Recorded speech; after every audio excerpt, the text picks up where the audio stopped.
What is up, everybody? Sam Dog, the infamous 253, coming at you guys with Dallas Stewart on a speakerphone with our post-game thoughts. The Seattle Seahawks once again continue their dominance over the Philadelphia Eagles with another 17-9 win in Philadelphia. This time, knocking the Philadelphia Eagles out of the playoffs. And me and Dallas are here to give you guys our post-game thoughts. Dallas, say what's up, man. What's going on, YouTube? Another low-scoring, tight game in Philadelphia, but it was enough to get by. And, of course, now with my YouTube channel being that we finally got our first playoff win while I've had the YouTube channel, so that's a first now. It feels better than last year. We made it through the first weekend. Yeah, and now with some of the things that happened, Dallas and me went 2-2 on our game picks for the wild card. And surprisingly, three road teams come out on top. Three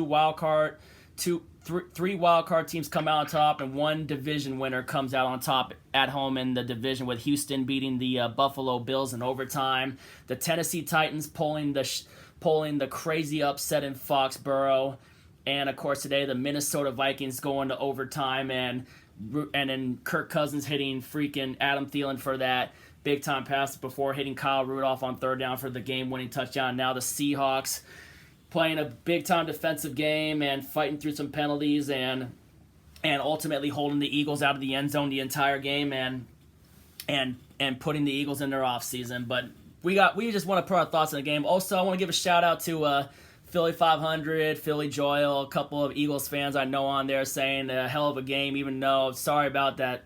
Wentz got that concussion, knocked him out of the game, though, so I hope he's all right, and would have been great to have him playing the entire game still for the competition, but still kept it close, and obviously we still kept it close, though, too, but play like that, it ain't going to matter, it's going up against a team like Green Bay next week, which we'll get to that a little later on, though, too, to give our thoughts to that, since now we have to play the Packers because the Vikings beat the New Orleans Saints in the Superdome, Yeah. And I'm not, like I said, I never sleep on Green Bay, and I have a lot of respect for Aaron Rodgers, and I have a lot of respect for Green Bay, but now we're going to Lambeau. We have not won in Lambeau in 2 decades. Last time we won in Lambeau Field was 1999 with Mike Holmgren as our... And we've lost 2 playoff games there. Yeah, and then the only time I beat Green Bay in the playoffs was that NFC Championship game. But, I have a lot of respect for Green Bay, that fan base, and of course, them as a team. Like, they've always been a tough team to play, especially in Lambeau Field, which is probably, if not one of the greatest home field advantages in the NFL. Yeah. And especially, is when they have, snowy weather and other cold elements to go against us. But I know right now we're going to stay on our game with our big win against the Philadelphia Eagles. And the key thing, we'll start with the negatives first. The negatives was all those damn penalties on Effetti and Hollister with the 2 false starts, and then Trey Flowers going back to his pass interference habit, which set up Philly in the red zone, which thankfully we held them to field goals, and then we got the stops on 4th down. But other than those were negatives, and then another negative wasn't Meyer's fault that his kick got blocked. It was Effetti and whoever else. Got beat by Vinny Curry. Yeah, and Vinny Curry managed to get a hand on the ball, and then thankfully that was one of the other few flaws. Yeah. Hollister had 2 false starts and a pass interference, and then obviously the defensive pass interference penalties by Flowers. If they want any shot at beating Green Bay, they have to clean up the penalties. 11 for 114 is way too much in a playoff game. And tight ends will still. Any game, really. And tight ends were still burning us too, like Zach Ertz and Dallas Goedert. And Green Bay has Jimmy Graham, and we know that. And Mercedes Lewis. They also have Mercedes Lewis. Yep, and we know about Jimmy Graham and Mercedes Lewis. Yeah, tight ends are still burning us. Yeah, that's true. But also another negative is Joey Hunt going up against Fletcher Cox in the middle. Joey Hunt was getting bullied most of that game by Fletcher Cox, and that's why it's starting to show that we're missing Justin Britt at center, which obviously he tore his ACL, and we're definitely gonna need to, maybe get another center and maybe move on from, I don't know, but I know Joey's been able to hold his own, but he got bullied really bad. He's just too small to be playing center, though, too. I hate to say it, though, but whatever happens in the next offseason with what we're gonna address with the center, I don't know. We're definitely gonna have to address center and, of course, other O-line positions. And what other negatives do we have to point out for this game? Maybe, yeah, pretty much, I think we covered it. The penalties, the blocked field goal. Those are the only really negatives I could say. So just clean up the penalties. You have to give yourself even a chance next week. You have to clean that up. We do, big time. You're going to be playing a much healthier offense and a much better quarterback. All right, now let's get to the best parts. Let's get to the positives and the great parts. And, of course, the game balls. Number one, Russell Wilson was hitting on most of his passes, and he was hitting on 3rd and longs, and he had a great 18-yard run, breaking some tackles to get a key first down on one of those drives. Russell was on target and hit, especially, and also, I'll tell you what, though, another player that really shined tonight, debut playoff game for a rookie and set the all-time rookie record for receiving yards in a rookie debut in the playoffs. DK Metcalf. DK Metcalf gets a game ball from me tonight. He had a hell of a game, including the key where he knew that he wasn't down by contact, where he had that big catch, was able to get himself back on his feet, and he dove across, reaching the ball across the plane for the touchdown. He knew exactly what he had to do, and Metcalf capitalized on the opportunity tonight and had some other big-time plays, including the big play the first down that ended the game, where he held the peace out to the Philadelphia crowd. Yeah, that was the play that iced the game, but that 53-yarder, it ended up being the game-deciding touchdown. But before that, though, there was a key play where it looked like we were going to get pressure, and then Wilson just dumped the ball off to David Moore, which he went back 7 yards and had an opening and took it for a big first down. And then obviously we get in on the 1st and goal, and then we get a big penalty from Jacob Hollister on the unfortunate false start, and then Wilson gets hit by Derek Barnett, causing a roughing the passer, and then Marshawn Lynch went back to his old beast mode, and he was able to take it in, and the second effort got him the touchdown, which that was a great run by Marshawn Lynch, especially breaking. Keeping the legs moving. Yeah, he's old, but he's showing that he can have a little juice left. But the running game was definitely non-existent because, that pass rush of Philly and that run stop of Philly was just so good, where they kept stymieing Travis Homer and Marshawn Lynch when we ran up the middle. We got lucky that Homer didn't lose a fumble early in that game. We were lucky Wilson didn't lose a fumble on one snap that he should have been ready for, but yeah. Also, probably I'd give a game ball to the defensive line. Jadeveon Clowney especially. Clowney was a difference maker. The defensive line especially. Obviously we know that Philadelphia Eagles line is banged up, but we got 7 sacks tonight. 7 sacks. One of them was on Carson Wentz, and obviously we know he got hurt, though. But then, we were just taking it to McCown. The running game was still able to run on us, but other than that, we started to finally get it together, and then made some key stops, and one of the other key stops was where Miles Sanders dropped that 4th down play from McCown. Yeah, because he was wide open in the flat. Yeah, and he freaking dropped it. And then we stopped him on their final 4th and 7 where we sacked McCown. Was that Poona Ford on the sack, or was that Poona Ford with Jaron Reed on that sack? That might have been Poona Ford on the sack. Yeah, but Jadeveon Clowney had a hell of a game, along with Quentin Jefferson and Jaron Reed. The defensive line has to continue the game plan against Aaron Rodgers. They have got to get pressure on Aaron Rodgers, and they've got to force turnovers. And secondary needs to play better, and linebackers and secondary need to do a better job on tight end coverage and receiver coverage too, with guys like, next week taking on Lazard, Geronimo Allison, Devontae Adams most especially Devontae Adams. He had a hell of a game last year against us when we beat him 27-24 in Seattle last year. You definitely got to look out for a guy like Devontae Adams, who I think is Aaron Rodgers' best target at this point. Obviously, Devontae Adams, that guy's a hell of a receiver, though, too. He really is. He's probably their best. He's definitely their best receiver. But yeah, the D line gets I think the defensive line gets a game ball, and then DK Metcalf was undoubtedly his best game so far as a Seahawk. Yeah, his best rookie game as a Seahawk came in the playoffs against the Philadelphia Eagles. DK Metcalf was making mincemeat of the Eagles. And then also Tyler Lockett, even though we had the punt, Tyler Lockett had a hell of a catch on the sideline, which was originally ruled incomplete, and then Pete threw the challenge flag. That was a great catch. Yeah, Tyler Lockett made a... Now, did we end up... No, did that end up being the Marshawn Lynch touchdown run drive? No, that was one of the drives I think that we punted on, I think. Oh. Or it might have... I don't know if it was a Myers field goal or... I don't know if it was a Myers field goal or one of those, but it was still it was a hell of a catch, you know?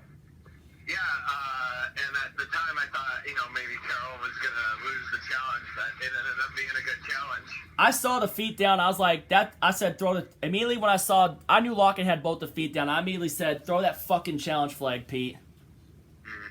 And sure. It ended up being a smart decision to challenge it. Yeah, that was definitely one smart decision to challenge it. I'm going to put the hat on really quick. And then also, holding the Eagles out of the end zone. That was also great too, and especially the final sacks we got, and then being able to hit some of the running backs in the backfield. And not even giving the Eagles another chance to get the ball back. Converting a huge 3rd and 10 like that to ice the game. With DK Metcalf being the dagger. Because the defense, because the Eagles were driving down the field, but the defense was holding them in the red zone, which was probably the key to the game. Yeah, it was the red zone stands we had against them. Yeah. Not once, but twice. Oh, yeah. But then I'll tell you what, though. How fitting was it that the final play, and they're showing it right now on the TV, DK Metcalf. How fitting was it that Metcalf was the dagger to the Eagles season? Yeah, it was pretty fitting. Pretty fitting death blow, and then they're showing the peace out, and the thumbnail for this will be the Metcalf touchdown where he stretched it out, though. But yeah, because that ended up being the difference maker in the game. Yeah. But now basically we got to go to a place where we historically struggled at in Lambeau Field, and we got to hope for the best, you know? Yeah, we got to definitely clean up the penalty situation. We got to, the pass rush has got to continue what they did today, rather. It's going to be hard because Green Bay has a good offensive line, and they got a good running game with Aaron Jones and Jamal Williams. It's going to be a lot tougher. They're playing a lot better team and a lot healthier team. Exactly. They ended up playing a backup quarterback and a really banged up team. Yeah, at the end of the game, Russell... Let's be honest, the Eagles won the East because the Cowboys collapsed at the end of the year, and they also had a really easy schedule down the stretch. Yeah, but I gotta say... I will take it. At least At least he did not lose in the first round 2 years in a row. Big time. But I'll also say props to Russell Wilson at the end of the game going up to Doug Peterson to ask if Carson Wentz was okay. Yeah, that sucks about Carson Wentz. I don't know if he's ever... I don't know if he is the answer at quarterback in Philadelphia. Yeah, I was even saying on a Facebook thing on some stuff, I said, y'all should have kept Nick Foles. Because he actually won games in the playoffs, and he was playing a lot better in Doug Peterson's system. No disrespect, but it's kind of true that Nick Foles thrived a lot better in Doug Peterson's system. But I'm not really doing much of it. Not really doing TTC. Not really that type. But sometimes we just gotta put out the points. Yeah. But Philly, good season. Way to have a nice comeback and win the NFC East, especially when you beat the Cowboys a couple weeks ago. That was awesome. Yeah, when your season was on the line. Yeah. That was pretty. You pretty much ended the Cowboys season and the Jason Garrett era as it became official today. Yeah. Officially official. So we got to give Philly some love for that. Show them some love for that too. That they officially ended the Jason Garrett era in Dallas. And it was a really exciting wild card weekend, no doubt. But yep. That Buffalo-Houston game is an exciting way to that Tennessee New England game was awesome last night. Yeah, Patriots getting shut out in the second half. And how fitting was it that the last play of that game, a former Patriot, Logan Ryan, put in the dagger with the pick six? Oh, fitting. And the NFC divisional matchup should be good, and hopefully the AFC divisional matchups are good. Yeah, but Although, unfortunately, Tennessee is probably going to get slaughtered at Baltimore. I think Tennessee though might get slaughtered. But if they come out with a good defensive plan, that Tennessee defense. They could hang around. Yeah, they could hang around for a while with that defense. Yeah, but also I will say this though, if we want this crazy scenario, if the Vikings were to beat the 49ers next week, and we were to beat if we were able to beat the Packers, if we are able to beat the Packers next week, the NFC Championship game would be in Seattle. I mean, not saying it'll happen though, but how crazy would that be? Oh, the house would be rocking, wouldn't it? Yeah. We beat Minnesota. So it'd be two wild cards teams going at it for. If it were to happen, to not go hey. to the Super Bowl. I'm not saying it's gonna happen, but if it were to happen, it'll be awesome. But not saying it's gonna happen, because I mean, obviously you'd want it to happen again. we would want it to happen, but I don't know if I don't think it'll happen. But respect to those top seeds though, good defenses and good offense. Do you And think if the Vikings can run the ball like they did with Dalvin Cook, and obviously the defense can play like they did today against the Saints, and they had a couple. And they have a chance to pull off that upset. you think the Vikings do? The Vikings. They have a chance. I'm not saying they're going to. Not saying they're going to either. I know they beat Garoppolo last year in Week 1. That's a big win for them, beating a 13-3 Saint team. Exactly. Another playoff heartbreak for the Saints. An out-of-town Minneapolis miracle. Or a miracle 2 years in the in a row that the Saints lose in overtime in the playoffs. 2 years in a row. I mean, shout out Rogue Dog. I'm sorry for you guys. Super Bowl 44, they have just had playoff heartbreak after playoff heartbreak. Started with the Beastquake. Yeah, Bounty Gate has, I guess, hung over their head for the last decade. Yeah, and then also this decade, Seahawks-wise, would you say the last decade we never lost to the Eagles in this last decade? No. Tavares Jackson started the streak. Now 5-0 against the Eagles. Yeah, but let's not forget Tavares Jackson started the streak. Yeah, 2011. But still, it's fun. We love football. This is just a time of year I'm where just excited that the season's still going for one more week, and we hope it can continue. But you gotta respect a team like Green Bay though for all they've been able to do. I mean, even though they had a couple, they missed the playoffs these past 2 years, and but still, it's hard to play in Green Bay. It's hard to play against. I know the Seahawks have their work cut out for them. Yeah, and then obviously let's see what happens with. See what kind of game plan the 49ers have for the Minnesota Vikings. But if the Vikings pull that off, I know you're going to troll the 49ers fans. Well, it's pending. I'm probably take the classy route, but if it happens, it happens. I might have a little fun. But I do have respect. It's depending on what we do. It's depending on what we do, But we'll have a little fun, but it's like you got to just be respectful, Take the. I'm just gonna go ahead and just take the high road regardless, Yeah. Oh, yeah, hey, Big Nazir, this Philadelphia Eagles fan saying that we were going to get an unpleasant surprise. Hell of a game, man, but there was no unpleasant surprise today. Shannon Sharp hold the L. Freaking Teddy Bruschi hold that L for picking against us. Hold the L.